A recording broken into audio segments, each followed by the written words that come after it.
I'm talking to you like as if this were 45 years ago, and I'm sitting here listening to Joe tell me all this.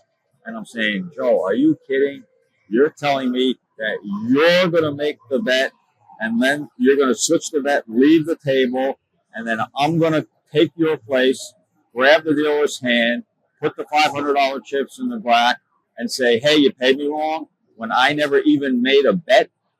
I mean, come on, I'm a dealer. I was a dealer, Joe, right? I mean, I've seen people bet thousands of times. I mean, I know that, who's betting and who's not betting. You can't tell me that I'm going to claim a bet that I never even made. I wasn't even on the game. I was standing behind you. And he said to me, kid, don't worry about it. Just do what I tell you, and you'll see that the psychological effect of everything that I've explained to you will overpower everything. And, little did I know, I didn't know it then, but he was 100% right. Because one of the things that you have to do in order to become the world's greatest casino cheat, which I did, is you have to be willing to believe anything, that anything could work.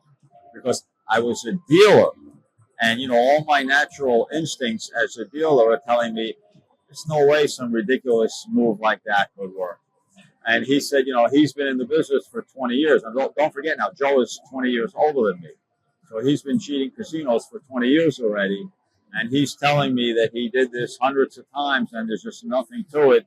And he said to me, kid, all you got to do is have the balls and just go in there and do it. And just have faith in what I'm telling you, because it's all psychological. And that's what people don't really get. I've said it before, I'll say it again. Casino cheating has nothing to do with sleight of hand. Anybody tells you that, magicians make good casino cheats, right? I never met a magician in my life who made $1 cheating casinos, because it has nothing to do with sleight of hands. It has something. What it has to do with, you have to have the balls, you have to have the brains, and you can't be greedy, and that's what makes a really good or great casino cheat, right? So here's what's going on, right? He says to me, now you gotta understand something here, Now he takes me the very first move.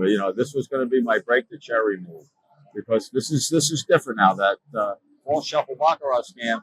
I designed that whole thing myself, and I was in complete control of it, and I knew what I was going to do, and I practiced it, false shuffling the cards, in my dungeon apartment at the time, right? And so I had confidence in myself. But here, I'm completely relying on my belief that what this guy is telling me is not going to land me in jail for 5 years, right? So anyway, he decides to go to the old MGM, which sits on the corner of the Strip and Flamingo Road. Now, the old MGM, we're back in the late 70s now. The old MGM, today it's today it's the Horseshoe. And for right after I don't remember exactly when it changed.